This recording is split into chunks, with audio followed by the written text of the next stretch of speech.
ramdam natin yung kumbaga parang nakikita naman natin andun yung laro ng Omega, nandun yung pagnanais nila na makakuha at makatrade. Pero kasi kung sabi ng Team Liquid dito, kung gusto nyo ng laban, bibigyan namin kayo ng laban. Until they don't just play hard, they play smart. They play smart. Okay. Isipin mo, men, level 3 Carl TZ. Usually, pag ganun, pag rankings, Bigay na.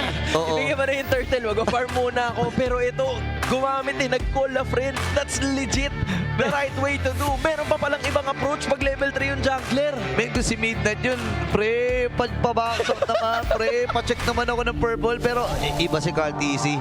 At siya muli ang MVP ng game number 2. You wanna know why? Kanina tinatanong ko, nasan yung Divine Judgment? And it is dodged by Carl TZ doon sa top lane. Yung isang vertical niya, sobrang, paano ba sasabihin? Perfect timing, perfect frame na na-dodge niya yung Divine Judgment na yun. And, I mean, that was just goat things again and again, back-to-back MVP para sa taong to, ang pinakamalakas sa tahanan ng pinakamalakas. Men, Carl, ibang last ka talaga. Ibang klase ka, Carl.